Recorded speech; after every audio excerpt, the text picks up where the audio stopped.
ने नंबर के पीछे मैं कभी नहीं दौड़ा हूँ, ना कभी दौड़ूंगा। लेकिन लोगों ने और हमारे भारतीय जनता पार्टी के कार्यकर्ताओं ने और हमारे नेताओं ने जिस विश्वास से मुझे बोरीवली भेजा था, उस विश्वास को और प्रामाणिकता से काम करने के पश्चात जो आपके सभी के सामने लगातार पिछले 3 वर्षों से मैंने जो काम किए वो रखे।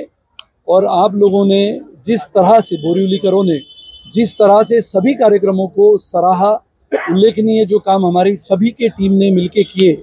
और आज बोरीवली में मुझे आनंद होता है कि पहला अंतर्राष्ट्रीय दर्जा का स्केटिंग रिंग, इन्हें सही मायने में तो ये दूसरा है बोरीवली के लिए, लेकिन अंतर्राष्ट्रीय दर्जे का स्केटिंग रिंग, उसी के साथ साथ बॉक्सिंग और उसी के साथ साथ बास्केटबॉल, ताइक्वांडो और जूडो, ये हमने उसमें जोड़ दिया है।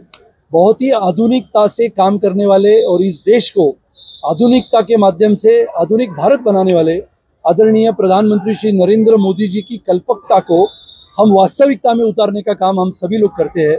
और मुझे लगता है कि आज का ये दृश्य आप सभी ने देखा है, और ये दृश्य इसी चिर परिचित बोरीवली के नागरिकों का है, जिनके आज की आधुनिक पीढ़ी के बच्चे इस कार्यक्रम में सम्मिलित होकर इस मैदान पे उपस्थित। लेकिन इसको सीखने के लिए अलग अलग स्केटिंग्स होती है, जैसे इनलाइन स्केटिंग्स होती है, स्पीड स्केटिंग्स होती है, और इसके लिए अलग अलग ट्रेनर्स रखे जाएंगे और ट्रेनर्स के माध्यम से उनको शिक्षा दी जाएगी अलग अलग स्केटिंग्स कैसे करते हैं।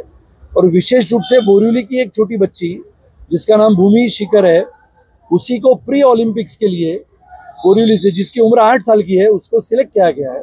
मैं मानता हूं कि आने वाले समय में बोरीवली ये स्पोर्ट्स का, खिलाड़ियों का एक नगर बनेगा। राइफल क्लब का उद्घाटन सम्माननीय देवेंद्र जी, जो हमारे उप मुख्यमंत्री है, भारतीय जनता पार्टी के नेता है, उनके हाथों से करना है। इसके लिए 26 जनवरी तारीख मैंने तय की है प्रजासत्ताक दिन की, या फिर उसके आगे पीछे 2-4 दिनों में राइफल क्लब का उद्घाटन बोरीवली में, पहला बहुत ही सुंदर राइफल क्लब। जैसे हम जानते हैं कि राइफल शूटिंग के माध्यम से अपनी नेमबाज अंजलि भागवत पूरे देश से लेके विदेश तक पहुंची थी, अपने राघवेंद्र सिंह राठौड़ वो भी पहुंचे थे। अलग अलग, जिसमें हम कहते हैं कि राइफल शूटिंग के माध्यम से लोग आगे बढ़ते हैं। स्पोर्ट्स का एक नया नज़रिया, नया दरिया हम देखते हैं। और राइफल शूटिंग क्लब और आर्चरी क्लब ये बोरीवली के शिंपोली में, जहाँ पर हमारी अंजलि ताई केड़कर नगर सेविका है, वहाँ पर आने वाले 20 दिनों में शुरू होने वाला है। सर, इसको बनाने में कितना वक्त लगा? अभी ये आपने देखा, इसको बनाने में मुझे 1 साल लगा। राइफल शूटिंग क्लब बनाने में करीबन 6-8 महीने लगे। जिसके बाहर का जो गार्डन है उसको अभी बनाने में और 1-2 महीना लगेगा। मैंने महानगर पालिका के आयुक्त सम्माननीय श्री इकबाल सिंह चहल जी को ये दरखास्त किया, अनुरोध किया है कि वर्ली के बाद, ऐसा है कि आप सभी ने देखा ओलंपिक्स में घोड़ों का महत्व है, घोड़े सवारी का, घोड़े ऑब्स्टेकल्स पार करके जाते हैं उसका, इसके लिए घुड़सवारी बोरीवली में हो बच्चों के लिए, इसका मेरा प्रयास है।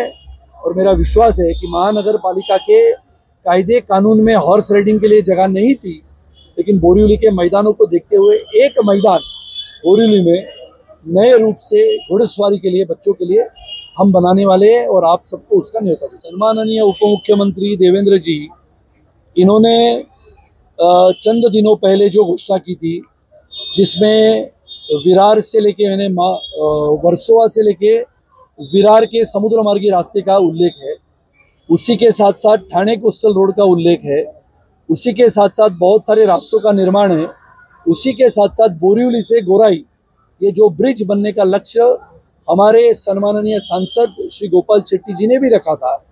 जो बोरीवली में रहते हैं उनको गोराई में जाना, गोराई गांव में रहते हैं, मनोरी गांव में रहते हैं, जहां पर अस्पताल की भी सुविधा नहीं है। अगर ब्रिज बने तो अस्पताल होगा, ब्रिज बने तो पानी की समस्या दूर होगी, ब्रिज बने तो नागरिकों को सेहत और आरोग्य के लिए अस्पताल का निर्माण होगा। और इस सब के लिए ब्रिज की आवश्यकता है, ऐसा मैं नहीं तो हजारों लाखों लोग मानते हैं। और यहाँ से जो आदान प्रदान व्यवहार की चीज़ें हैं वो होगी, इकोनॉमी बढ़ेगी, पर्यटन बढ़ेगा, और गोराई मनोरी में रहने वाले लोगों को भी आरोग्य की सेवा सुविधा मिलेगी, अच्छे स्कूलों में आना जाना होगा। आदिवासी इलाका है, बहुत सारे आदिवासी पाड़े हैं, छोटे छोटे बच्चों और बच्चियों का शिक्षा के माध्यम से बहुत सारा लगाव है, और आज आधुनिकता से हम आगे बढ़ रहे हैं। अब सबको याद होगा, ब्रह्मपुत्रा नदी पे बना हुआ धोला से सदिया सबसे बड़ा पुल जब निर्माण हुआ तो करीबन 150 से 200 किलोमीटर लंबा जाने का रास्ता कम हुआ। 15 मिनट में वो रास्ता पार होता है। आज अगर आपको गोराईगांव जाना है या फिर गोराईगांव या मनोरी में किसी नागरिक की कुछ कारण से दुर्घटनाग्रस्त होते हैं या फिर बीमार गिरते हैं तो यहाँ से एम्बुलेंस जाने के लिए 36 किलोमीटर लगते हैं। और इसके लिए मेरा मानना है, बहुत सारे लोगों को लगता है ब्रिज की आवश्यकता क्या है, लेकिन ब्रिज होगा। ब्रिज की आवश्यकता बहुत सारे लाखों लोगों को है। पर्यटन भी होगा, बोट की सुविधा भी होगी, बोट में से भी पर्यटक जाएंगे। आने वाला समय या आधुनिकता के माध्यम से एक आधुनिक भारत, इस भारत के निर्माण के लिए आदरणीय प्रधानमंत्री श्री नरेंद्र मोदी जी काम करते हैं। उन्हीं के साथ साथ कंधे से कंधा मिलाते हुए हम सब कार्यकर्ता ये आधुनिक भारत की नींव रखने का काम हम सब मिलकर करें और एक आधुनिक भारत का निर्माण करें, ऐसी मेरी